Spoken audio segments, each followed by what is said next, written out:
Hi there, I'm Angela and this is Friday Sews. Happy Friday everyone! Couple of pieces of housekeeping before we jump right in. So first and foremost, thanks to Jen from Today in Jen's Sewing Room. She's the creator of the hashtag Friday Sews. And I feel like it's really kind of brought together like the whole sewing community at large. Whether you have a YouTube channel or you're like a regular viewer, it kind of brings all of us together. So I love that. So thank you, Jen. And thank you to everyone who's watching. I really appreciate you guys watching my videos. I love hanging out with you guys on the Friday Sews videos. And a special thank you to any new subscribers. I'm glad that you're here. And what I really love most about doing my Friday Sews with the live chat going on like during a premiere is that it enables us to talk to each other in real time. So thanks you guys who are able to join in on the live chat. I appreciate that. So as I'm sure most, if not all of you guys know by now, Friday Sews is where we talk about how our life went in the previous week, whether it's in the sewing room or in the rest of our lives. It kind of just do a little recap and share how everything went. And personally, I kind of think of Friday Sews as kind of just like a nice little way to wind down the week. Whether we had a great week or maybe a not so great week, either way, it was probably very busy for all of us. We can kind of just settle down on the weekend, watch a bunch of good sewing videos. So I love Friday Sews.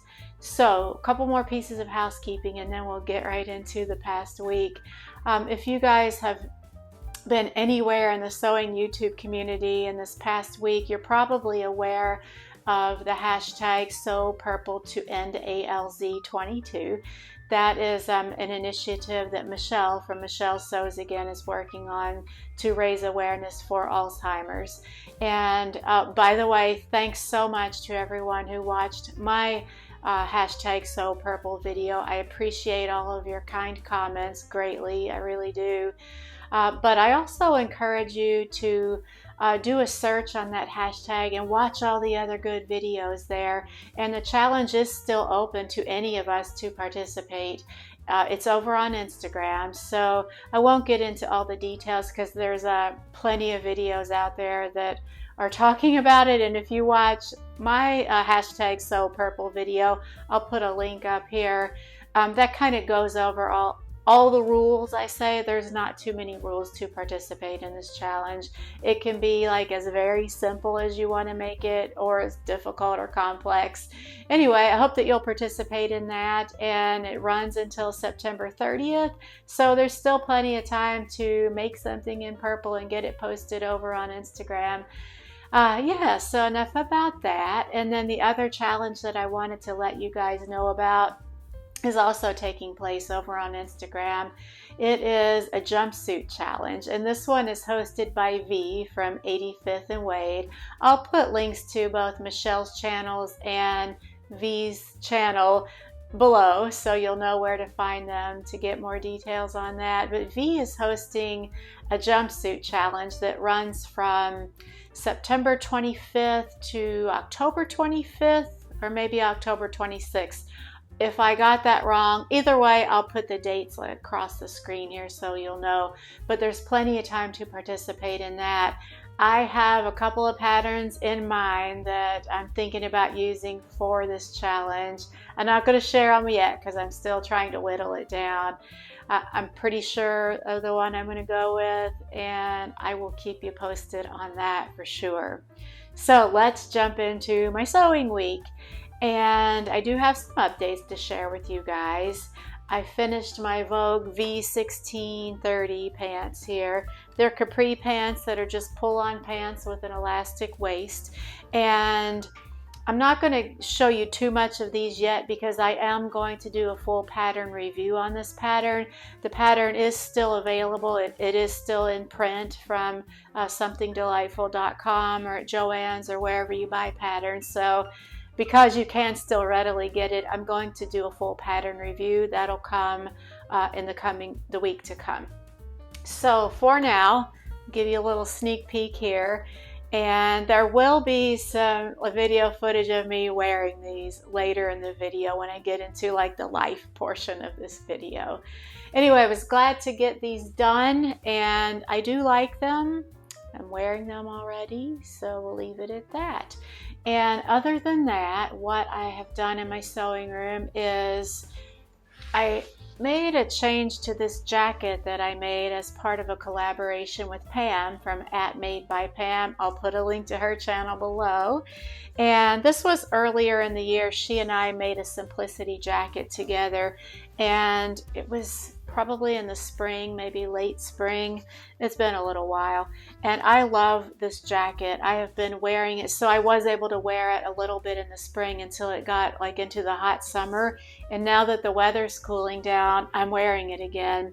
But the one thing, like the only thing that I did not love about this jacket was that the sleeves did not have elastic at the end or any kind of a cuff. It was just like a hem, and they were really like billowy, like they kind of like flapped around, and it was too baggy and billowy and open. And it's been on my radar like ever since I made the jacket to go ahead and put some elastic in the sleeve, and I finally did that this week, and it's made a world of difference. Now there's nothing that I don't love about this jacket.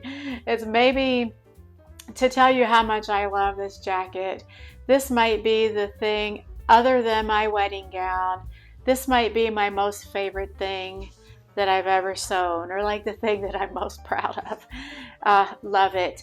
I'll put a picture of the jacket before so you can get an idea of what was going on with the sleeves there, and then I'll also put a picture of me wearing the jacket now with the elastic.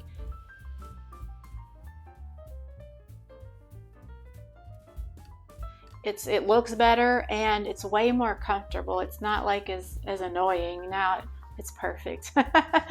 I'll put a link to the reveal video for this jacket up here in case you're interested in that. I'm pretty sure this pattern, yeah, I'm sure this pattern is still in print as well. It's not that old of a pattern. I'll put a link to that down below. It's a simplicity pattern. I forget the number, but I'll definitely put it in the description box below.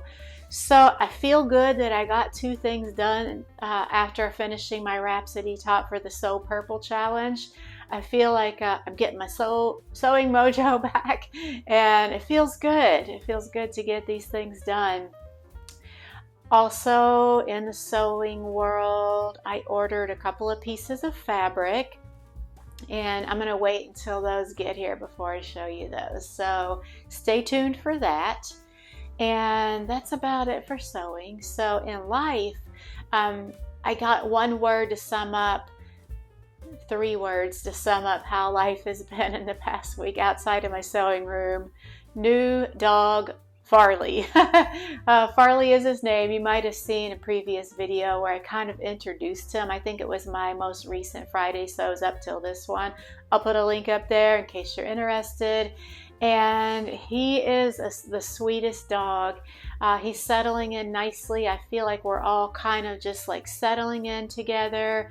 We're getting adapted to like all of our ways and the rhythms of the household. I feel like he's very happy to be here. We are thrilled to have him, we being my husband and I. We love him to pieces already. We've just had him for about 2.5 weeks at this point, and we're already like head over heels in love with him.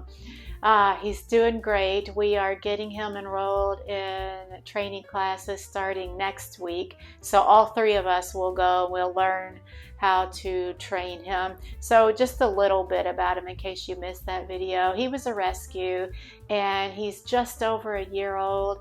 And while he's very loving and sweet, playful, happy, he also had never really had any training in his little life. So we're doing a lot of remedial training to kind of get him up to speed so that we can all coexist peacefully, so that we can take him out in public anywhere that we want to go, and that allows dogs. We can take him with us and there won't be any issues. So we're looking forward to those training classes. But he's already come a long way just in the training that we've done with him already. So that is pretty much how my week has been. We did have last Sunday a little bit of a scare with him. He was we took him to the dog park, and on the way back we have a Honda CRV, so we kind of keep him like in the far back of the car where he can be secured and have a little bit of room to stretch out. And he was being like very, very quiet, so we thought he was tired and conked out from all the running and playing at the dog park. But when we got home, we found that he had eaten his whole leash.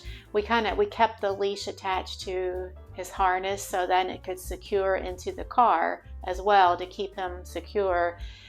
He ate the whole leash. The only thing left was like the little carabiner clip-on thingy and the handle. I'll put a picture up here of what was left. And my husband was the one that got to the back of the car to get him out, and I was still kind of at the front of the car gathering up the things, and he said to me, he ate the leash. I said, what do you mean he ate the leash? You mean he chewed it? No, he ate the whole leash. So it was a 4-foot long leather leash, and we weren't sure what to do. We thought, should we just let it pass through, or did he eat it in little tiny pieces, or like, how worried should we be about this? So we ended up calling the emergency vet clinic here in our town, and thankfully we have a good 24-hour emergency vet clinic. There's a few of them in our region, but this one's the closest one to us, and I think it's kind of like the best one as far as overall services that they provide and the level of care. We've taken several of our animals there over the years for various reasons. They don't just do emergency stuff, but they also are a referral specialty clinic for if there's an issue going on that's beyond your family vet's ability to manage or what have you, or that requires more comprehensive care, they send them to this care center. So we called them and they said, you better bring him on in. And we thought, like, if he's okay from this and everything's fine, we are going to laugh about this afterwards, because we've only had him for 11 days and he's already at the emergency room. So we felt really bad, but we had no idea what he was doing, and we thought he was just crashed out tired from such hard play. So what they did, they ended up inducing him to vomit, and they did tell us that most of the leash, they think, came out, and it was in like tiny little pieces. So anything that was left in his system at that point should be easy for him to pass. If there's any issues with appetite, eating, drinking, lethargy, diarrhea, vomiting, anything like that, to let them know. So sure enough, he's fine. He's back to normal. And in fact, even that evening, as far as his energy level and the way he seemed to feel, he was already like 100% fine. But he did have, for a couple of days, some diarrhea. Not to get too gross, I'm sorry about that. But now, and we had to actually go to his family vet to get some pills to help with the diarrhea. And the way that it works here with our emergency vet service, if you bring an animal in, they then afterwards call your regular family vet to let them know so-and-so was in for this condition. We're just providing you the information. So his family vet actually called us the following day just to check on him and see how he's doing. And so when the diarrhea kind of lasted for a few days, we called them back, and we ran up there to get him some tablets, and that seems to be helping firm things up, if you will. So enough about that. So anyway, he's fine. Suffice it to say, it was kind of funny after the fact, but he's fine, thankfully. And we actually are taking him to, so I'm recording this on Friday, but it won't go live until Saturday when you guys will see it and when we'll be able to chat. So this evening we are going to take him to the dog park. I'm going to wear my dog pants, and I'll have my husband take like a little video or some pictures or something at least, so you guys can get a little sneak peek of how the pants turned out. So this is all that I have right now, and I am going to have that video footage by the time I edit this, of course. So I'll stick it in right now. Just got to the dog park. We got here a little late and there's only one other dog in the park. You keep it up with me. Good boy. Good boy. Ready? Good boy. Good. Good boy. Come on. Come on. Good boy. Oh, it's a good dog. So what did you guys think about the pants and about Farley, of course? We love having this dog park close to us. He loves it. He gets along with all the other dogs really well and he plays. It's good for him, good exercise. It's good for us because we get to mingle a little bit and socialize with the other dog parents. And then he's very tired when we get home, so we get like a little bit of peace and calm in the house. So it's a win-win all the way around. Yeah, so the last thing that I have for you guys is I do have a featured channel this week. And if you've watched my Friday sews for any length of time, you'll know that for most of them, I do try to have a featured channel. And I don't always do that. It depends on how like scrambling I am to put the video together. But if I allow myself enough time for a good thorough prep work, I'll stick a featured channel in. So this week's featured channel is the seamstress at the cottage. And this was actually, her channel was a recommendation to me from one of you guys. So thank you so much for pointing me to her channel. I've binge watched a lot of her videos. I love her. She's so great. Her name is Katinka and she's located on the coast of South Africa, so quite a far distance from me. And that's one of the things I love about her channel. I get to see like a different perspective, a different way of life, different scenery. Of course, totally 180-degree difference in the seasons. We're heading into fall and winter. They're heading into summer, spring and summer. So it's kind of interesting to hear her talk about that. A little bit more about her channel. It looks like she's been doing videos for maybe around 2 months, and she has give or take about 20 videos up. So she's kind of new. And what I've learned from watching her is that a little about her background. She not only is a professional seamstress with like mad sewing skills, like her quality of her work is impeccable, so beautiful. She also works in the food and farming industry. So she has like a safety and health position at a farm in her region to make sure like that they pass all the regulations for food safety and things like that. So, I mean, that requires a lot of education and skill. She also is a life coach. I mean, her credentials are pretty extensive. It's pretty cool just to see the variety of talents and skills that she has. She also knits, beautiful knitting. I don't knit, and it's one of those things that maybe one day when I retire I might learn how to knit, but I don't have like a burning desire to learn how to knit. But I certainly do appreciate beautiful knit work when I see other crafters knit, and I can definitely enjoy it and appreciate it. So she's an excellent knitter. Let's see, what else? One of her recent videos was a complete reorganization of her fabric storage room. So that was kind of fun to watch, especially because I kind of did a little bit of the same thing myself, but not to the extent that she did it. She actually installed shelves to make her fabric storage room more functional. So that was really fun to watch. So go check her channel out. I'll put a link below. Yeah, definitely check her out. And I think that that's about all that I have for you guys. Let me know what you're working on in the comments below, how your week went. Do you have any dog stories to share?